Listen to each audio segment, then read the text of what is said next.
Tahun 2014, saat Konoha tengah mencari teknologi yang paling cocok untuk kereta cepatnya, terjadi pertemuan rahasia antara pejabat, pengusaha, dan perwakilan Tiongdong.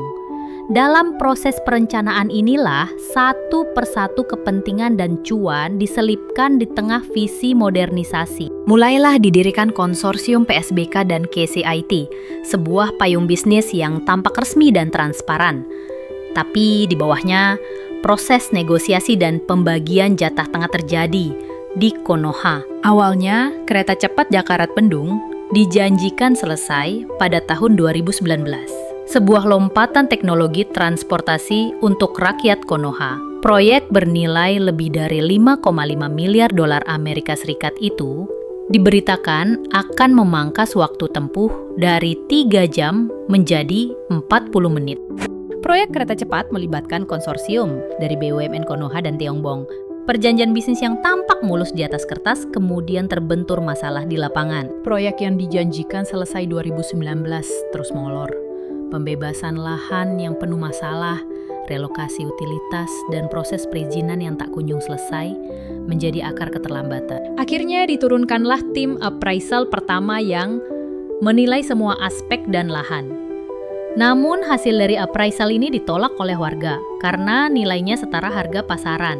Sedangkan warga yang berlokasi dan berusaha di sana harus mencari tempat baru dan harus mulai usaha lagi dari nol.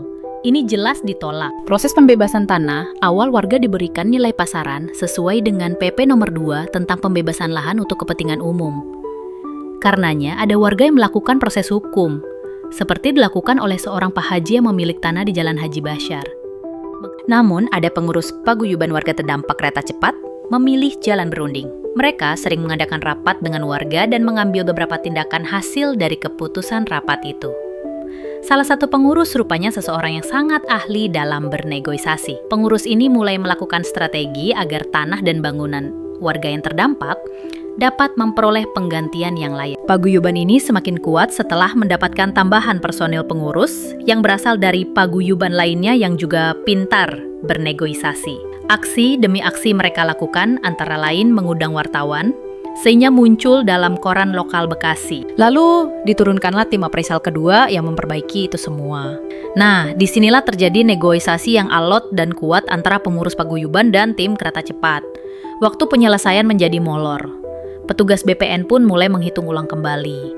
Inti utama adalah proyek ini harus selesai. Akibat dikejar waktu pengerjaan, pihak kereta cepat mulai melunak. Disinilah mulailah terjadi hal-hal yang di luar kewajaran.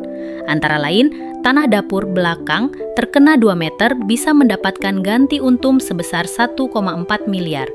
Tanah 300 meter pinggir jalan tol bekas kuburan yang dalam kondisi normal tidak laku diganti sekitar 3,4 miliar. Ada bangunan yang cuma terkena 4 meter diganti dengan harga keseluruhan bangunan karena kena struktur rumah. Dan ada bangunan yang luasnya cuma 400 meter diganti untung jadi 800 meter.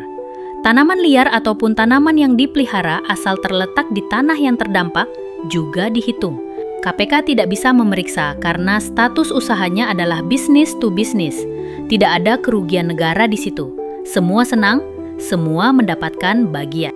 Akhirnya, setelah terlambat lebih dari 4 tahun, kereta cepat Konoha diresmikan pada 2 Oktober 2023. Kecepatan 350 km per jam memang memangkas waktu tempuh, tapi masalah di balik prosesnya masih menjadi pertanyaan besar. Sebuah kisah tentang biaya yang melambung, lahan yang diberi ganti untung yang luar biasa, dan penggunaan instrumen bisnis untuk mengakali proses pengawasan. Siapa yang akan berteriak? Tidak ada, seperti kentut yang bau namun tak nampak wujudnya. Semua orang dalam ruangan mencium baunya. Proyek molor, biaya melonjak. Dari perkiraan 5,5 miliar dolar Amerika Serikat, kemudian naik lebih dari 7,3 miliar dolar Amerika Serikat. Dalam prosesnya, beban hutang dan risiko keuangan turut bergeser dari konsorsium ke pemerintah dan BUMN. Nah, disinilah masalahnya. Karena beban hutang dialihkan ke pemerintah dan BUMN. Disinilah penulis cerita khayalan ini kaget karena yang menanggung itu akhirnya adalah negara. Tidak akan ada yang berteriak karena warga terdampak mendapatkan ganti untung, namun beban hutang ini diwariskan ke negara. artinya kita semua.